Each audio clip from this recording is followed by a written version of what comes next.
So lately I've been thinking about Elden Ring. That's like one of my favorite games of all time. And with the DLC right around the corner and the huge push that Kai Cenat is doing for the audience. Also, so sorry if y'all hear that storm in the background. I'm in Houston right now, it's going crazy. But with the huge push that Kai Cenat's doing for his audience, I've been seeing a lot of takes on the rising popularity of the game as a whole. While it's not quite the niche game that the franchise once was, it's also not the easiest game to get your friends into, so it's in this weird pocket between well-known and mainstream. I've seen the community split on this topic though. While the good majority is happy to see that the franchise is finally getting affirmed by the public, I've also seen a lot of gatekeeping goblins show skepticism for the newfound success. I've seen people fear that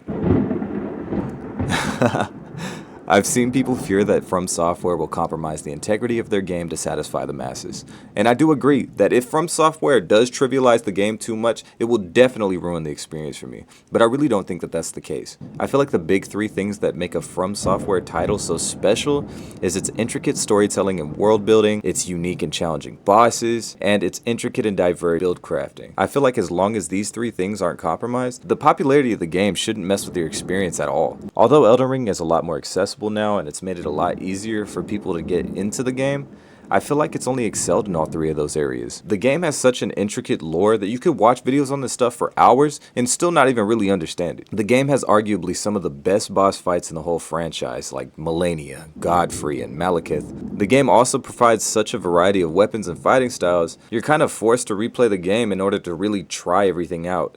I really don't think that the developers sacrificed anything in any of these three areas whenever it came to catering to this larger audience. I don't even think that that would be necessary to cater to more people. I mean, we can also consider how long it's been taking for them to finish the DLC. It goes to show that they really don't mind taking their time. While the DLC isn't out yet, so I can't really say how good the quality of it is, we can at least know that they aren't going to rush out a product just because of the commercial success of Elden Ring. I feel like the only things that really scare the community is 1, the change in difficulty, and 2, the more popular that the game becomes, the less niche the community becomes, which that can lead to the community being less special and more toxic. In regards to the difficulty, I mean, Elden Ring did add the spirit calling bell. With this bell, you're able to summon a little minion that'll help you fight. People say that that ruined the game because it made it too easy. This is one of those situations where it's completely optional to use, so I don't really see the issue.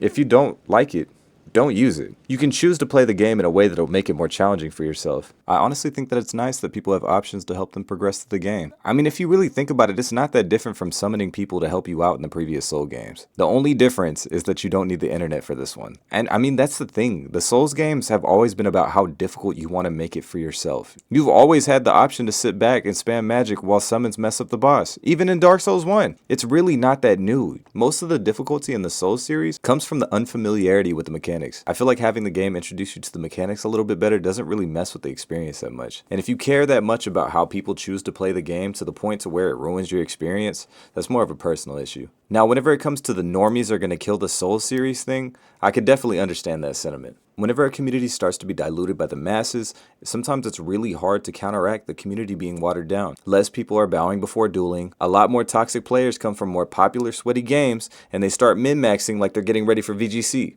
The community that was once filled with a niche group of individuals with a very specific interest is now just a game that everybody plays. And now whenever you say that the Souls series is one of your favorite types of games, it feels a little bit less special because it's not as much of a secret. It says a lot less about your interest than it did 10 years ago, because unlike then, it's so popular now, it's just assumed that you play it because everybody else does. I've loved this game for almost half my life, so sometimes I find myself being that same hater. But we also have to remember that as the OGs of the culture, we also have the opportunity to share our knowledge of the culture and the lore of the franchise. With this popularity growing, we have a lot more people to relate to. We can focus on the differences between us and the newer gamers, sure. Or we can grab onto the one thing that we have in common, our appreciation for this amazing game series. Creating meaningful experiences and having fun is all gaming is about at the end of the day, and it's a lot easier to do that whenever we accept change with open arms. The franchise that we love is growing, and that provides From Software with the resources to continue creating amazing games for us. I think it's really cool that so many people are starting to appreciate such a well-made game. The popularity of such a quality game hopefully will inspire other game developers to start to step their game up,